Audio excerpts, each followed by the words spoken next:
మధ్యధరా సముద్రములో టర్కీ దేశానికి అందుబాటులో ఉన్న ఒక చిన్న ద్వీపం పద్మాసు క్రైస్తవ లోకానికి భక్తులైన యోహాను ద్వారా ఇంత ఆశీర్వాదం వస్తుందని ఆయన కానీ ఆయనతో ఉన్నవారు కానీ తలంచలేదంటే తప్పు కాదేమో.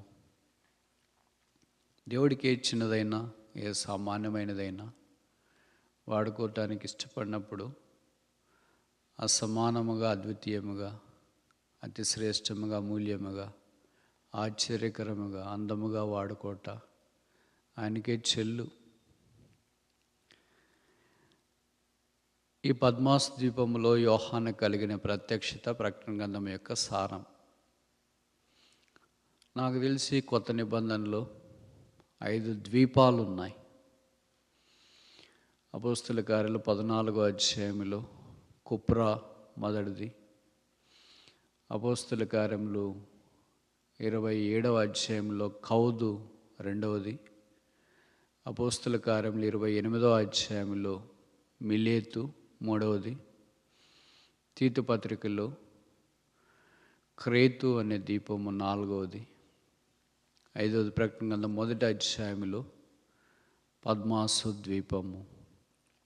ఈ 5 ద్వీపాలు 5 ఆధ్యాత్మిక సంగతులను, మెట్లను జ్ఞాపకం చేస్తున్నాయి. కుప్రా మనుషుల్లో విభజన తీసుకుని వచ్చింది. పద్మాసు ద్వీపము మనుషుల మధ్యలోనికి దేవుని ప్రత్యక్షత తెచ్చింది. ఈ టర్కీ దేశానికి అలాంత దూరాన్ని పద్మాసు ద్వీపము కనిపిస్తుంది. ఇప్పటికీ ఎఫెస్సి పట్టణము దగ్గర కూర్చుంటే సముద్రం మీద తేలి ఆడుతున్నట్లుగా కనిపించే భూభాగమే పద్మాసు ద్వీపము. ఇప్పటికీ గ్రీస్కి, టర్కీకి ఇది మాదంటే మాదని పద్మాసు ద్వీపాన్ని గురించిన వాదనలు ఉన్నాయి. మెట్టుకు భౌగోళిక వాదనలు ఎలాగున్నా ఆత్మ సంబంధంగా ఇదొక అసమానమైన ఆశీర్వాదాన్ని తీసుకుని వచ్చింది. యోహాను భక్తుడు ఆ ద్వీపంలో ఉండి మైనర్ ఆసియా అంటే టర్కీలోనే ఈ 7 సంఘాలు ఉన్నాయి. ఎఫెసీ, స్మరణ, పెర్గము, థుయతైరా, సార్దిస్, లవోదికయ, ఫిలదెల్ఫియా అని. వీటిలో కొన్ని నేను టర్కీ వెళ్ళినప్పుడు చూసే అవకాశము దేవుడు అనుగ్రహించినాడు. దాంట్లో 2వ సంఘం ఇక్కడ స్మూర్ణకు రాస్తూ దేవుని యొక్క వర్తమానము ఏమై ఉన్నదని తెలియజేస్తున్నాడు. స్మూర్ణ అంటే బోళము అని అర్థం. బోళము కొత్త నిబంధనలో 3 సందర్భాల్లో యేసు ప్రభు దగ్గర కనిపిస్తుంది. మత్తయి సువార్త 2వ అధ్యాయంలో తూర్పు దేశ జ్ఞానులు యేసు ప్రభువును పుట్టినప్పుడు దర్శించడానికి వచ్చినారు. వారు బంగారు, సాంబ్రాణి, బోళమును తీసుకొని వచ్చినారు. కనుక బోళము it speaks of his birth, ఆయన పుట్టుకలో వాడబడిన కానుక. 2వది మార్కు సువార్తలో యేసు ప్రభు వారిని శిలువ మీద వేలాడదీసినప్పుడు ఆయనకు దాహం అవుతున్నప్పుడు బోళము కలిపిన స్పాంజ్ అందించినారు. అది ఆయన మరణాన్ని జ్ఞాపకం చేస్తుంది. 3వది యోహాను సువార్త 19వ అధ్యాయం అనుకుంటా. యేసు ప్రభు వారు చనిపోయిన తర్వాత నికోదేము బోళమును తీసుకుని వచ్చి ఆయన పార్థవ దేహాన్ని భద్రపరచడానికి వాడినట్లు పరిచయం. కనుక బోళము కొత్త నిబంధనలో 3 సందర్భాలు. మొదటిది it speaks of his birth, ఆయన పుట్టుక. 2వది it speaks of his death, ఆయన మరణము. 3వది it speaks of his burial, ఆయన భూస్థాపన జ్ఞాపకం చేస్తుంది. కనుక ఈ స్మూర్ణ సంఘము యేసు ప్రభు యొక్క పుట్టుక, మరణము, భూస్థాపన అనుభవం గుండా వెళ్ళాలని దేవుని ఏర్పాటు. అందుకే మరణము వరకు నమ్మకముగా ఉండవు. ఎవరికని చెప్పేది పుట్టకను గురించి చెప్తే, పెళ్ళిని గురించి చెప్తే, చదువుని గురించి చెప్తే, ఉద్యోగం గురించి చెప్తే వాళ్ళని వింటారు. కానీ చెప్పడమే మరణం గురించి చెప్తే సాధారణంగా వినటానికి ఎవరికి ఇష్టం ఉండదు. ఈ మరణం అనే మాట క్రైస్తవుడు తప్ప ఇంకెవరు వాడలేరు. Christian has courage to use this word call death. ఎక్కడైనా పెళ్ళైనా, పుట్టక దినమైనా, పెళ్లి దినమైనా, ఏ దినమైనా మన ఫ్లోలో కానీ ఆత్మ ద్వారా కానీ మరణం అనే పదం మనం వాడతాం. కానీ క్రైస్తవేత్తలు ఈ పదం వాడటానికి ధైర్యం చేయలేరు. వాళ్ళు వాడినా కింద వాళ్ళు ఊరికే ఉండరు సమాజం. కానీ మనకున్న ఆధిక్యత ఏంటంటే death is a transitional launching pad for all of us to take off to the heavenly places. పరసంబంధమైన స్థలములోనికి మనం ప్రయాణం చేయటానికి ఈ మరణము ఒక లాంచింగ్ ప్యాడ్ లాంటిది. కనుక ఈ సంఘానికి ఇచ్చిన వర్తమానం ఏంటంటే బీ దౌ ఫెయిత్ఫుల్ అంటిల్ డెత్. మరణం వరకు నమ్మకముగా ఉంటు. ఒకరోజు నమ్మకంగా ఉండాలంటే ట్రై చేస్తాం, ఒక వారం నమ్మకంగా ఉండాలంటే ట్రై చేయొచ్చు, ఒక మంత్ నమ్మకంగా ఉండాలంటే ట్రై చేయొచ్చు. But how can a believer can be a faithful until death? మరణం దాకా నమ్మకంగా ఉండాలన్నా ఇది ఎలాగ సాధ్యం? ఆ దినాల్లో పాలీకార్ప్ 86 సంవత్సరాలు ఆయన వయసు. విస్తారమైన శ్రమలు వచ్చినాయి. తాను సజీవంగా క్రీస్తు నామమును బట్టి ప్రాణార్పణముగా అర్పించుకున్నాడు. అలాంటి వాళ్ళు ఆ దినాల్లో చాలా తక్కువ ఉన్నారు. ఇప్పుడు అలాంటి సమర్పణ ప్రభు కోరట్లేదు. కానీ ఈ సమాజానికి ఈ దినాలకు తగినట్ల నమ్మకం కలిగి ఉండాలని ఆయన కోరుతున్నాడు. ఈ నమ్మకము క్రైస్తవుని యొక్క బాధ్యత. It's not option, it's ordinance. It's not a choice, it's a commandment. It's not a voluntary aspect, it's a warranted aspect. చూడండి, కొరింథీయులకు రాసిన మొదటి పత్రిక 3వ అధ్యాయం, 1 Corinthians chapter 3.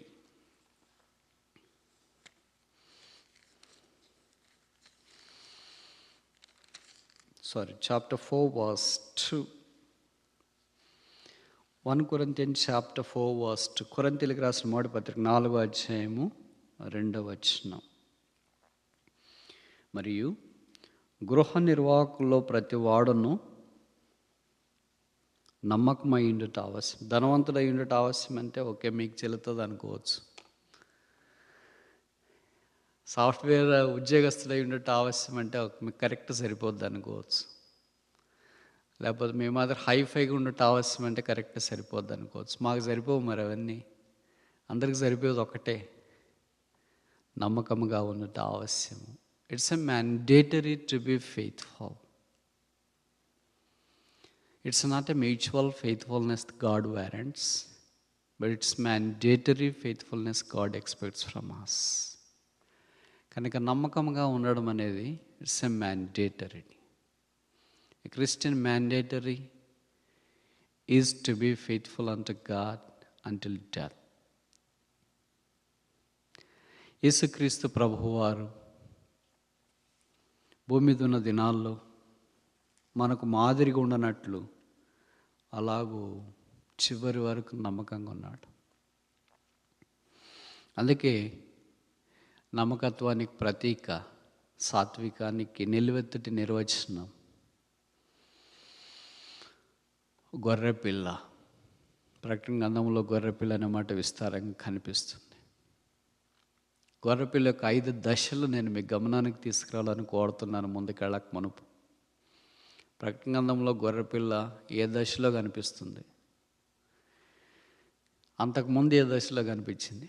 మొదటి గొర్రెపిల్ల దశ ఏంటంటే యోహాను సువార్త 1వ అధ్యాయంలో 36 అనుకుంటా. యోహాను భక్తుడు, బాప్తిస్మిచ్చే యోహాను నడుచున్న గొర్రెను చూచి, యేసును చూచి, behold the lamb that taketh away the sin of the world. లోక పాపములను మోసుకొని పోవు దేవుని గొర్రెపిల్ల. కనుక మొదటి పొజిషన్ ఏంటంటే వాకింగ్ ల్యామ్. నడిచే గొర్రెపిల్ల. రెండవ గొర్రెపిల్ల ఏంటంటే గొర్రెపిల్లలో రెండవ దశ అపోస్తల కార్యాలు 8వ అధ్యాయంలో ఒక ఫినాన్స్ మినిస్టర్ ఉన్నాడు, ఆర్థిక మంత్రి. ఆయనకి పిలుపు వాక్యం చెప్పడానికి రథం మీద కూర్చున్నాడు. అప్పుడు దేని గురించి చెప్పాలా? ఫైనాన్స్ని గురించి చెప్పాలా? కానీ ఏం చెప్పాడు? గొర్రెపిల్లను గురించి చెప్పాడు. వదకు తేబడిన గొర్రె వలె ఆయన మౌనముగా ఉండాను. Is a silent ల్యామ్. మౌనముగా ఉన్న గొర్రెపిల్ల. ఇప్పుడు గొర్రెపిల్ల యొక్క 3వ భాగం యోహాను రాసిన ప్రకటన గ్రంథం 5వ అధ్యాయం 12వ వచనం. John chapter 5 revolution chapter 5 verse 12. వారు వధింపబడిన గొర్రెపిల్ల. ఈ వాస్ ఎ స్లెయిన్ ల్యామ్. మొదటిది ఏంటి? Walking lamb. రెండవది ఏంటి? Silent lamb. మూడవది ఏంటి? Slain lamb. నాలుగవది ఏంటి? ప్రకటన 5:6. Revolution chapter 5 verse 6. మరియు సింహాసనమునకును ఆ 4 జీవులకును పెద్దలకును మధ్యను ఉండిన గొర్రెపిల్ల నిలిచియునుట చూచితిని. ఏ గొర్రెపిల్ల ఇది? Standing lamb. నిలిచి ఉన్న గొర్రెపిల్ల. ఇప్పుడు 5వ దశ, ఆఖరి దశ. Revolution chapter 22 verse 1. ప్రకటన 22:1. ప్రకటన 22:1.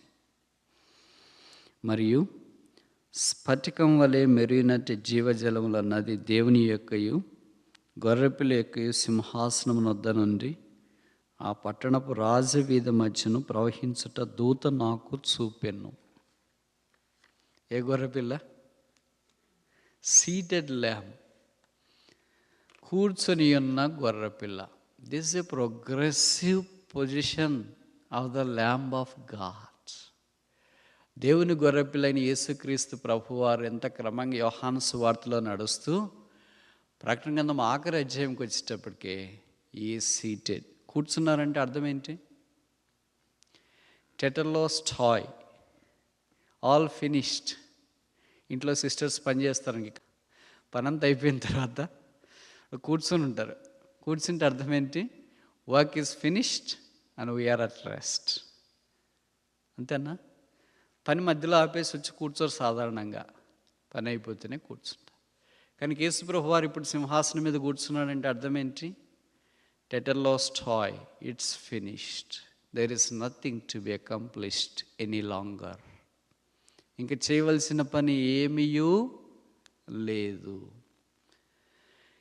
ఇప్పుడు ప్రశ్న ఏంటంటే, ముందుకెళ్ళక మునుపు ఈ గొర్రెపిల్ల యొక్క 5 అనుభవాల్లో మనం ఏ అనుభవంలో ఉన్నాం?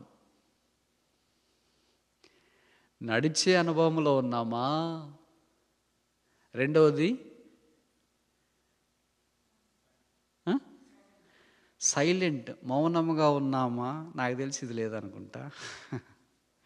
మూడవది వధించబడినట్లున్న గొర్రెపిల్ల. పాట మాత్రం పడుతున్న దినము మేము నీ కొరకే వధించబడిన గొర్రెల వల్లే ఉన్నామని.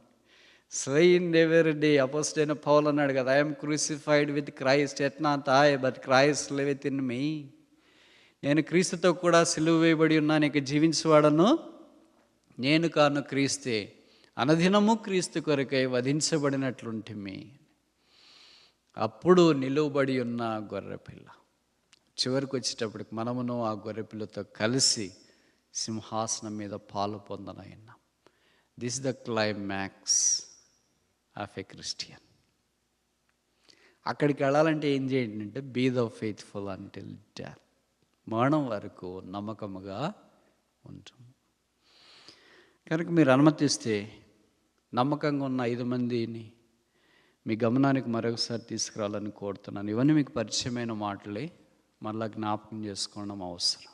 మొదటి వ్యక్తి సంఖ్యాకాండం, నంబర్స్. సంఖ్యాకాండము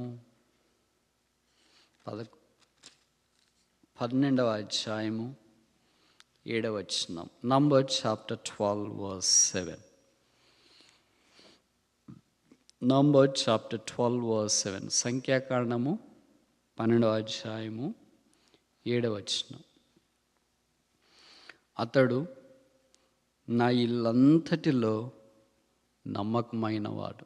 అతడు అంటే పైన రాశారు మోషే.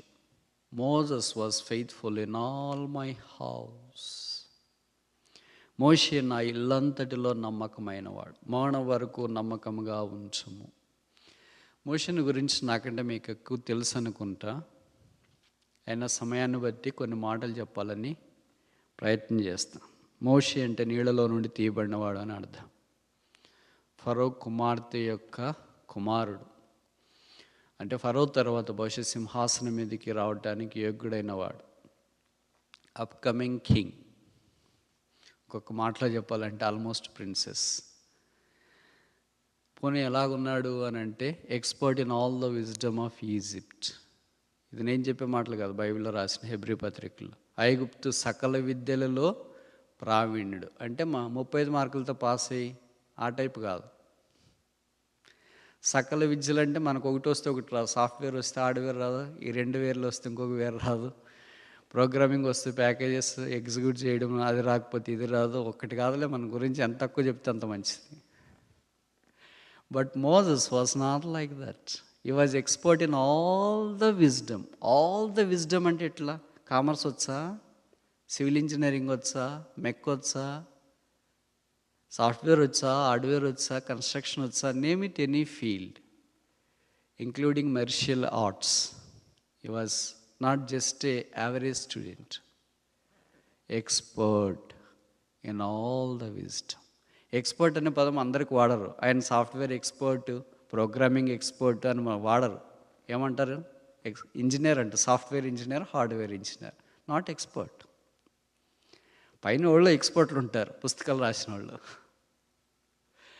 మోషే పుస్తకం రాయటానికి కూడా అంత సామర్థ్యం కలిగిన వాడు, అంత తెలివైన వాడు. నమ్మకంగా ఉండడం సాధ్యమేనా? మనం చూసింటాం క్లాసులో. బహుశా మీకు అనుభవం లేదో, మీరు ఎవరు టీచర్స్ కాదేమో. నేను టీచర్ని. అందుకనే సాధారణంగా పిల్లల్లో ఒక 50 మంది ఉంటారు అనుకోండి, ఎవడో ఒకటి తెలివైన వాడు ఉంటాడు, ఫస్ట్ నంబర్ 1. కానీ ఏదో క్రికెట్నెస్ ఉంటుంది వాటిలో. క్లాసుకు సరిగా రాకపోవడమో, సరిగా చదవకపోవడమో, అతి చేయడమో, ఏదో సంథింగ్ ఉంటుంది. అది లేకపోతే వీడు ఎంత బాగుంటాడో అని అనుకుంటాం, కానీ అది లేకుండా ఉండలేడు. మిగతా వాళ్ళు చాలా ఒబీడియంట్గా సిన్సియర్గా ఉంటారు, కానీ పాపం టాపర్స్ కాదు. మోషే అలా కాదు. He was expert in all the wisdom of Egypt on one side, on the other side he was faithful in the house of God. రెండవది మోషేని గురించి చెప్పబడింది ఏంటంటే ఆయన దివ్య సుందరుడు. ఈ పదం నాకు తెలిసి బైబిల్ ఎవరికి వాడలేదు. సుందరుడు అని వాడినారు కానీ దివ్య సుందరుడు అని వాడలేదు. కొంతమందికి పేర్లు ఏం చాలా ఉంటాయి. ఏం పేరంటే సుందరం అని. 45 డిగ్రీలు వంగింటారు ఇట్లా. 45 డిగ్రీలు హౌ కెన్ యు బి సుందరం? ఏం పేరంటే సుందరయ్య, ఏం పేరంటే సుందరక్క. యూ క్యాన్ బి ఏ సుందరం విత్ 45 degrees. మోషేని గురించి చెప్పండి, దివ్య సుందరుడు. మనం అందరం ఇక్కడ ఎందుకున్నామో తెలిసిన చెప్పమంటారా? ఈ ప్రైజ్ మనకు సరిపోదు కనుక మనం కూడా దివ్య సుందరుడు అంటే మీ రాష్ట్రంలోనే ఉంది బాలీవుడ్, బహుశా అక్కడ ఉండింటాం అనుకుంటా. దివ్య సుందరులం కాదు కనుకనే ఉన్నాం. మోషే దివ్య సుందరుడై కూడా నమ్మకంగా ఉన్నాడు. సాధారణంగా కొద్దిగా అందంగా ఉంటేనే మనం పట్టలేం.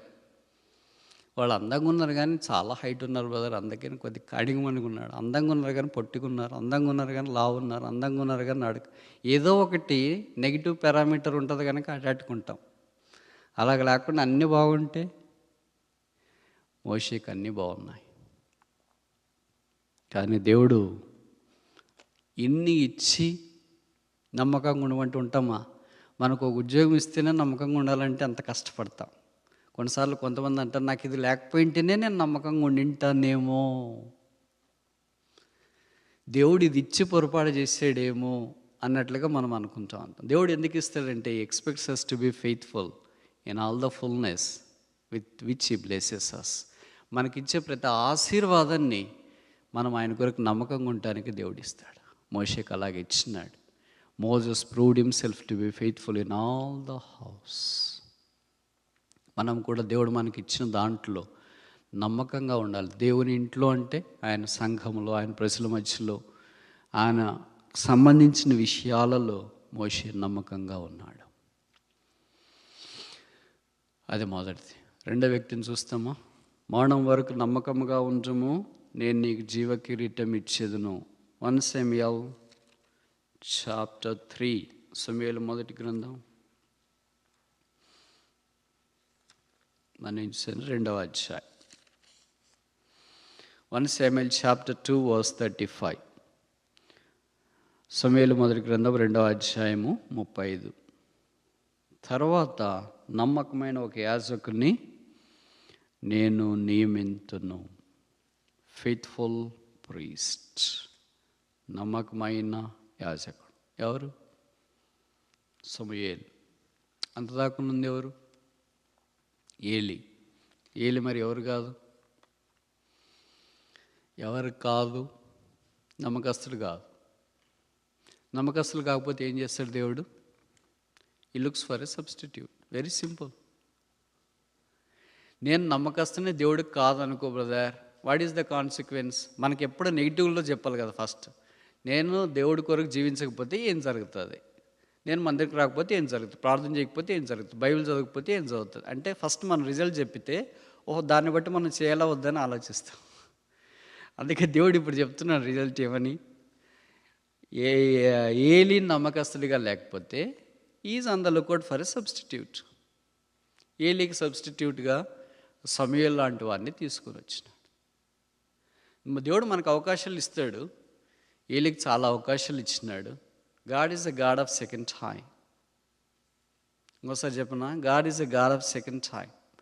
దేవుడు ఎప్పుడు అవకాశాలు ఇచ్చేవాడే. ఒక్కసారి అవకాశం ఇచ్చి, 2 సార్లు అవకాశం ఇచ్చి, 3 సార్లు అవకాశం ఇచ్చి ఇంక చాలులే నేను వేరే ఆల్టర్నేటివ్ ఆలోచించుకుందామంటే నాకు తెలిసి భూమి మీద క్రైస్తవులు ఎవరు ఉండరు అనుకుంటా.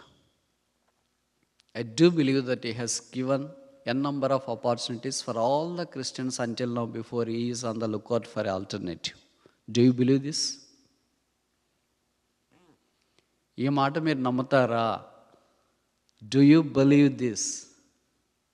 God gives n number of opportunities for all the believers before he goes for alternative. Do you believe this? Yes or no? Yes. God is not human being. దేవుడు మనుషుడు కాదు. ఒకసారి 2 సార్లు 3 సార్లు చెప్తాం. తల్లిదండ్రులు అంతే కదా, ఇరుగు పొరుగు ఆఫీసులో అంతే కదా. ఎవరైనా చెప్పేది అంటే ఒకసారి 2 సార్లు 3 సార్లు 4 సార్లు చెప్తాం. అంతకంటే ఎక్కువ సార్లు చెప్పలేము. టైం లేదు, ఓపిక లేదు. We have no time. But God is on the lookout for an alternative if only we frustrate N number of opportunities. దేవుడు మనకిచ్చే అనంతమైన అవకాశాలను మనం నిరర్థకం చేస్తే God has no other alternative except to look for a alternative. You got my point? God has no other alternative except to look for an alternative. That's what happened to Eli. అదే ఏలికి జరిగింది. అందుకే సమూయేలుని తీర్చిన. సమూయేలు చిన్న బాలుడుగా వచ్చినాడు. సమూయేలు వచ్చినప్పుడు ఇంత attractive మందిరము, ఇంత అట్రాక్టివ్ వాతావరణము లేదు. He was sitting in the ruined Shiloh. షిలోహులో పాడబడిన స్థలం లాంటి పరిస్థితిలో కూర్చుని ఉన్నాడు. ఇప్పుడు పాడబారు కదా, speak Lord for thy servant heareth. యెహోవా సెలవిమ్ము, నీ దాసుడు ఆజ్ఞాపిస్తున్నాడు. అది సమూయేలు దినాలు అనుకుంటా. ఇప్పుడు మన దినాల్లో మారుస్తామా? మీకు ఇష్టమేనా? Hear Lord for thy servant speaketh. అర్థమైందా? సమూయేలు దినాల్లో బైబిల్లో ఎలాగుందంటే speak Lord for thy servant heareth. ఇప్పుడు మన దినాల్లో ఎలాగొచ్చిందంటే hear Lord for thy servant speaketh. ఇప్పుడు మనం ప్రభుకే చెప్తాం, ప్రభు నేను మాట్లాడుతున్నా మీరు వినండి కుదిరితే. కనుక దేవుడు సమూయేలుని ఎంత నమ్మకస్తుడిగా చూచినాడంటే బైబిల్లో రాయబడింది, సమూయేలు నోట్లో నుండి వచ్చిన మాట ఏది వ్యర్థం కాలేదంట. దాను మొదలుకొని బెర్షెబా దాకా స్థిరమైంది. నాకు చాలా ఆశ్చర్యం వేసేది, సాధ్యమా? మనం ఏదైనా ఒక చిన్న మాట చెప్తే తప్పు అవుతుంది. ఈ బ్రదర్ ఈరోజు రావడం అంటే బయటే వచ్చింటాడు, ఏదో పెన్ను పోగొట్టుకుని, అసలు పెన్ను పోయింది ఎక్కడో పోయింది దొరకదు అనుకుంటే అక్కడే దొరుకుతుంది. ఇలాంటి చిన్న చిన్న చూసినప్పుడు చిన్న విషయమే మనకి గ్రహింపు లేదే, ఇంక పెద్ద విషయాలు ఎలా గ్రహిస్తాం? సమూయేలు నోట్లో నుండి బయటికి ఏదైనా పదం వస్తే అది మారలేదు. That was the power God has raised in his mouth. అందుకే కీర్తనలో చెప్పబడింది కదా, 81:10 అనుకుంటా, నీ నోరు బాగా తెరము, దాన్ని నేను నింపేదాను.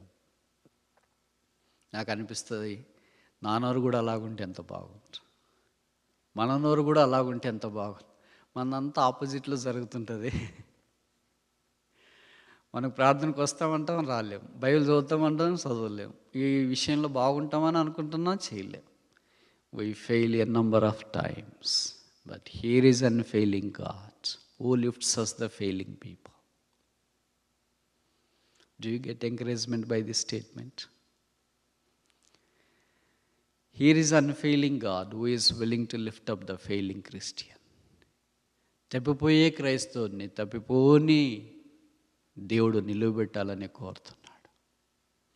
Be thou faithful as a priest. ఒక యాజకుడుగా, పరిచారకుడుగా ఇతరుల కొరకు ప్రార్థన చేయట్లో, నాకు తెలిసి బైబిల్ ఈ మాట ఎవరు అనలేదు అనుకుంటా, సమూయేలు తప్ప. ఏమని? నేను ఇశ్రాయేలీయుల కొరకు, దేవుని ప్రజల కొరకు ప్రార్థన చేయకపోతే దేవుని దృష్టిలో పాపము చేసిన వాడు అనవద్దా.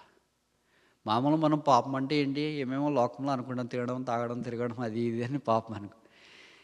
అది మొదటి మైలు, అది మొదటి చెంపక దెబ్బ, అది ఆరంభం. మరి ఇంకా దూరం రెండో మైలు ఏంటి, రెండవ చెంపేంటి? ఇతరుల కొరకు ప్రార్థన చేయకపోవడమే. అంత నమ్మకంగా దేవుడు సమూయేలుని సిద్ధం చేసినాడు. ఇదే స్టాండర్డ్, ఇదే స్కేల్ తీసుకుని, ఇదే పారామీటర్ తీసుకుంటే how faithful we are in praying for others. మనం భౌతికమైన పాపాలు చేయకపోవచ్చు, సిగరెట్ తాగడం, అది ఇది జోదమాడడం, ఇవన్నీ చేయకపోవచ్చు. But not praying for others is also sin.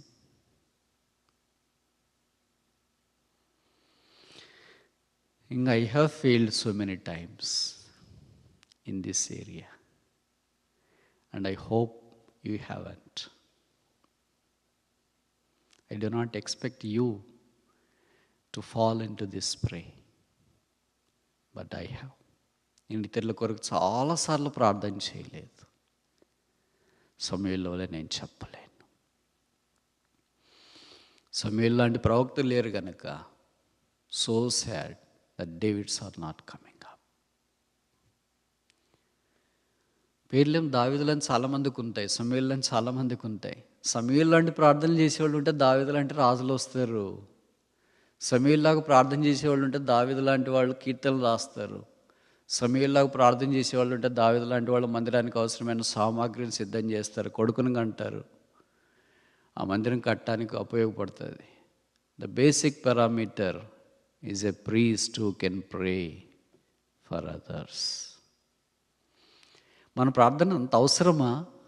అంత శక్తి ఉందా? బైబిల్ అంతా అదే జ్ఞాపకం చేస్తుంది. అలాగ మనం ప్రార్థించడం ద్వారా దేవుడు తీసుకురావాలని కోరుతాం. చాలాసార్లు మనం దావీదు కొరకు ప్రార్థన చేస్తాం, ప్రభువా మా మందిరంలో దావీదు లాంటి వారిని నేర్పు, నన్ను దావీదుగా చేయని. అసలు నువ్వు సమూయేలు అయితే కదా దావీదు కావటానికి. మొదటి మెట్టు రాకుండా, ఆల్ఫాబెట్స్ రాకుండా ఊరికి ఒకేసారి పిహెచ్డి ఎలాగొస్తుంది? అక్షరమాలే రాదు, ఇక మిగతా మాలలు ఎలాగొస్తాయి? మరణం వరకు నమ్మకంగా ఉండము, నేను నీకు జీవ కిరీటం ఇచ్చేది. Moses was faithful in the house of God as a leader. రెండోది Samuel was faithful in his priesthood. యాజక ధర్మంలో సమూయేలు నమ్మకంగా ఉన్నాడు. మూడవది నెహెమ్యా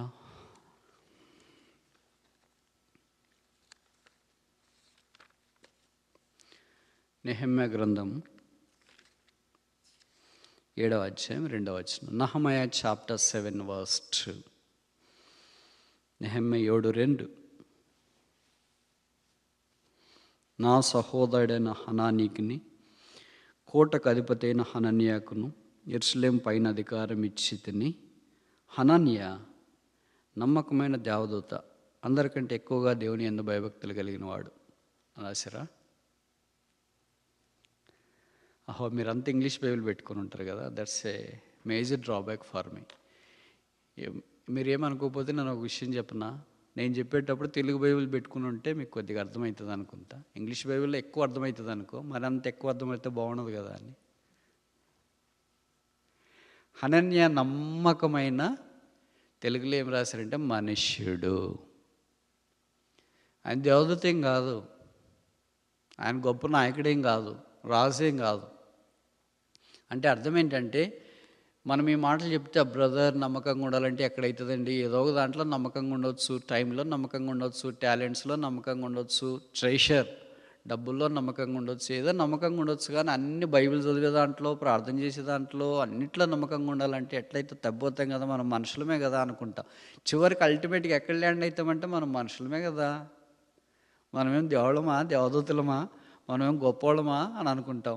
ఏ పొరపాటు చేసినామంటే మనం మనుషులమే కదా అని అనుకుంటాం. అందుకని ఇక్కడ క్లియర్గా రాసిన అనన్య నమ్మకమైన దేవదూత కాదు, రాజు కాదు, యాజకుడు కాదు, సేవకుడు కాదు. ఎవరంట? మనుష్యుడు. అంటే అర్థం ఏంటంటే, with man being faithful is possible by the help of God. దేవుని సహాయం ద్వారా ఒక మనుష్యుడు దేవుడికి నమ్మకంగా ఉండట సాధ్యమే. హనన్య మనలాంటి సామాన్యమైన వాడేం కాదు. అంటే సామాన్యమైన వాడంటే మీకు ఫీలింగ్ వస్తుందేమో, but is a Christian. Hananiah ఒక పెద్ద ఆఫీసర్. ఆ ఆఫీసర్గా ఉండి నమ్మకంగా ఉండడం వీలవుద్దా? ఉన్నారు బైబిల్ అలాంటి వాళ్ళు. అందుకే 52 రోజులు యెరూషలేము గోడలు కట్టబడుతూ వచ్చినాయి.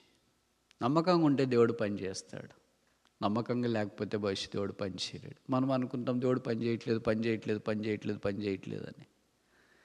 ఆయన ఎవరి కొరకు చూస్తున్నాడు? Is not looking at rich people. అబ్బా ధనవంతులు ఎవరైనా ఉంటే పని చేస్తామా అని చూడట్లేదు. ఎవరైనా మంచి ఇంటెలిజెన్స్ ఉన్నారా, ప్రోగ్రామ్ రాసేవాళ్ళు ఉన్నారా? No, absolutely not.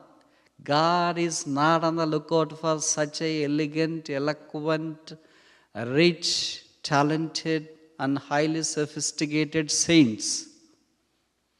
God is on the lookout for faithful, simple, sublime, down-to-earth saints. చూడండి, కీర్తనలో ఒక మాట చెప్పబడింది. కీర్తనలు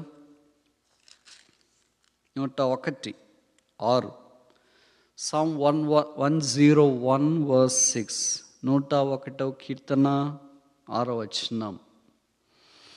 నా యొద్ద నివసించున్నట్లు దేశములో ధనవంతుల కొరకు కనిపెట్టుచున్నాను అని రాశారా? అందమైన వారి కొరకు కనిపెడుతున్నాను, డబ్బున్న వారి కొరకు కనిపెడుతున్నాను, జ్ఞానమున్న వారి కొరకు కనిపెడుతున్నాను, తలాంతులు కలిగిన వారి కొరకు కనిపెడుతున్నాను అని రాశారా? ఏం రాశారు? నమ్మకమైన. అంటే అందరం లేకపోయినా ఏముండొచ్చు, డబ్బు లేకపోయినా ఏముండొచ్చు, ఉద్యోగం లేకపోయినా ఏముండొచ్చు, ఇంకా డాష్ మనం ఏమేమి కావాలనుకుంటామో అవన్నీ లేకపోయినా ఏముండొచ్చు. ఒక్క నమ్మకం ఉంటే దేవుడు తన దగ్గర నివసించడానికి మనల్ని సిద్ధపరచాలని కోరుతున్నాడు. కానీ అలాంటి వాడు. టైం అయిపోవటానికి వచ్చిందా? 4వ చూసి ముగిస్తామా? దానియేలు గ్రంథం chapter 6 verse 4. Book of Daniel chapter 6 verse 4. దానియేలు 6:4. Daniel chapter 6 verse 4. దానియేలు 6:4. అందుకు ఆ ప్రధానులు అధిపతులను రాజ్యపాలన విషయంలో దానియేలు మీద ఏదైనా ఒక నింద మోపవలనని ఉండి తగిన హేతు కనిపెట్టుచుండిరి కానీ దానియేలు అపనమ్మకస్తుడై అన్ని నేరములు చేసినవాడు అని రాశారా? దానియేలు నమ్మకస్తుడై. నాకు తెలిసి ఇక్కడ దానియేలు లాంటి పర్సనాలిటీ ఉన్నవాళ్ళు, స్పిరిచువాలిటీ ఉన్నవాళ్ళు, హ్యూమిలిటీ ఉన్నవాళ్ళు ఎవరు లేరు అనుకుంటా. దానియేలును గురించి బైబిల్లో ప్రత్యేకమైన మాట ఏం రాయబడిందంటే మొదటి అధ్యాయంలో లోపము లేని సౌందర్యం కలిగినవాడు. Negative positive is double positive. ఇంకోసారి చెప్పనా? మీ మ్యాథ్స్ వాళ్ళకి నేను చెప్పేంతటి వాడిని కాదు. Negative positive is double positive. ఎవరు సౌందర్యం అన్నా వాళ్ళు చాలా బ్యూటిఫుల్ అండి, చాలా హ్యాండ్సమ్ అండి అని అంటాం. కానీ ఎవరిని గురించి లోపము లేని సౌందర్యం కలిగిన వాళ్ళని. కొంతమంది చాలా అందంగా ఉన్నారనుకో, అన్నీ బాగుంటాయి కానీ నవ్వితే పళ్ళు చూడబుద్ధి కాదు. పళ్ళు ఒకటి ఉంటే ఎంత బాగుండు అనిపిస్తుంది. కొంతమంది అంతా బాగుంటారు కానీ నడక బాగుండదు. వీళ్ళంతా బాగున్నారు, కూర్చొని ఉంటే బాగుంటుంది, నడవకుండా అనిపిస్తుంది. కొంతమంది అంతా బాగుంటారు కానీ నోరు తెరిచి మాట్లాడితే బాగుండరు, వాయిస్. కానీ దానియేలు దగ్గరికి వచ్చినప్పుడు అరికాలు మొదలుకొని నన్నెత్తి దాకా, పైన తల వెంట్రుకలు మొదలుకొని కింద పాదాల దాకా there was no blame you can ever make out. అయ్యో తల వెంట్రుకలు బాగలేవే, కనుబొమ్మలు బాగలేవే, చెవులు బాగలేవే, ముక్కు బాగలేదు, పెదవులు బాగలేదు, చేతులు బాగలేదు, అంతా బాగున్నాడు కానీ వెయిట్కి తగిన హైట్ లేడు, హైట్కి తగిన వెయిట్ లేడు అనడానికి లేదు. Is absolute Mister Universe. ఈ మాట అంటే తప్ప? అంత లోపం లేని సౌందర్యవంతునికి he was mixed up with the wisdom of God. దేవుని యొక్క జ్ఞానం ఆయన కలిసింది. వీటికి తోడు is faithful. Can we find a person like that? A sublime interwoven character of handsomeness, personality, faithfulness, honesty, integrity, humility, and name it anything, spiritual characters, is a full fabric of Christian person. You got my point? ఇంకోసారి చెప్పాలా? Is a full fabric of Christian character. అలాంటి వాడు ఎలాగున్నాడంటే నమ్మకంగా ఉన్నాడంటే. మనం అది చిన్న ఉద్యోగస్తుడు కాదు. చిన్న ఉద్యోగస్తుడు అంటే మీకు ఏమైనా ఫీలింగా లేదనుకుంటా. ఇప్పుడు మిమ్మల్ని ఏమనొచ్చి ఇంజనీర్లు అంటారు, లేకపోతే హెచ్ఆర్లు అంటారు. దానియేలు హెచ్ఆర్ కాదు, ఇంజనీర్ కాదు, లెక్చరర్ కాదు, టీచర్ కాదు, ప్రధానమంత్రి, ప్రైమ్ మినిస్టర్. ఇక్కడ తెలిసి నాకు ప్రైమ్ మినిస్టర్లు ఎవరు లేరు అనుకుంటా. చిన్న ఉద్యోగంలో అయినా నమ్మకంగా ఉండటానికి ఇంత కష్టమైతే ఒక ప్రైమ్ మినిస్టర్గా ఉంటే ఎట్లా నమ్మకంగా ఉంటారు? ఏ విషయంలో లోపం లేదంట. చాలా ఆశ్చర్యం వేస్తుంది. ఇప్పుడు మనం ఇంట్లో ఉన్నాం అనుకోండి, భార్య భర్త, 2 పిల్లలు ఉన్నారు. పిల్లలు తల్లిదండ్రులు తప్పులు పట్టుకోవాలంటే ఎంతసేపు? ఒక్కరోజు చాలు. తల్లిదండ్రులు పిల్లల్లో తప్పులు పట్టుకోవాలంటే ఒకరోజు చాలు. భార్య భర్తలో తప్పులు పట్టుకోవాలంటే ఒకరోజు చాలు. భర్త భార్యలో తప్పులు పట్టుకోవాలంటే ఒకరోజు చాలు. Do you need any more time than this? అత్త కోడల్లో తప్పులు పట్టుకోవాలంటే ఒకరోజు కూడా అవసరం లేదు, 1 గంట చాలు. కోడలు అత్తలో తప్పులు పట్టుకోవాలంటే దానికి కూడా ఒకరోజు అవసరం లేదు, 1 గంట చాలు.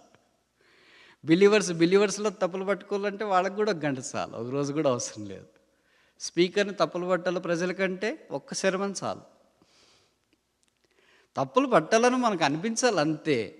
యేసుప్రభునే తప్పులు పట్టడానికి వచ్చినారు. కానీ దానియేలు దగ్గరికి వస్తే ఎక్కడ తప్పులేదు. పంక్చువాలిటీలోనా, ఇంటిగ్రిటీలోనా, హ్యూమిలిటీలోనా, కాన్వర్జేషన్లోనా, డ్యూటీ డిసైడ్ చేయడంలోనా, name it any parameter he was blameless. ఇంక ఏదో ఒకటి ఏం దొరుకుతుందని ఆలోచిస్తే ప్రార్థన చేస్తాడు ఈయన.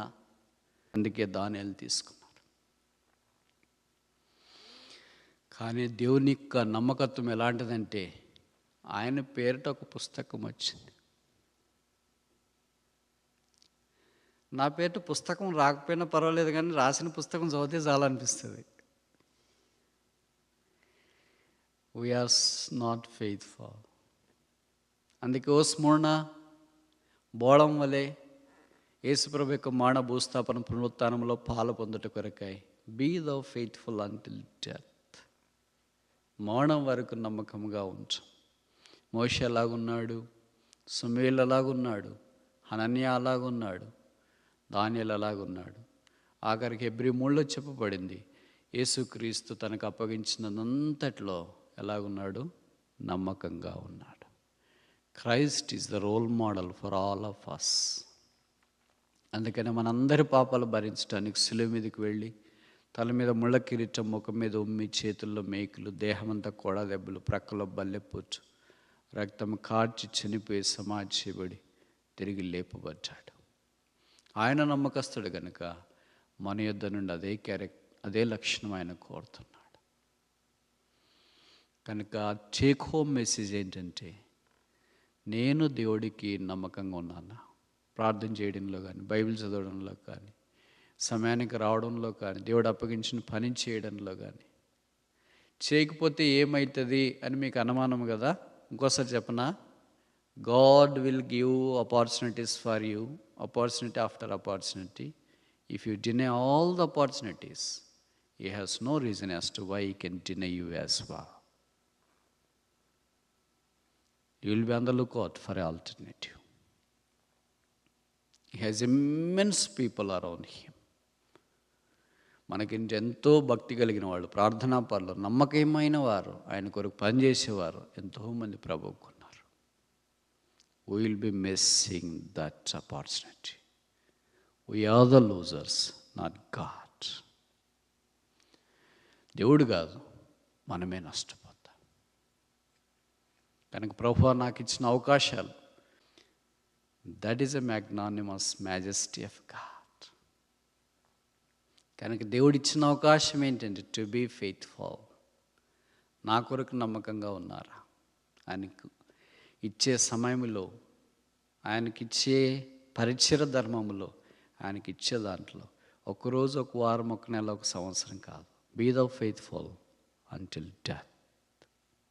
మనకు ముందు 5 మంది విషయాలు మనం చూసిన. Moses was faithful in the house of God. Samuel was faithful in the priesthood. Hananiah was faithful in the office.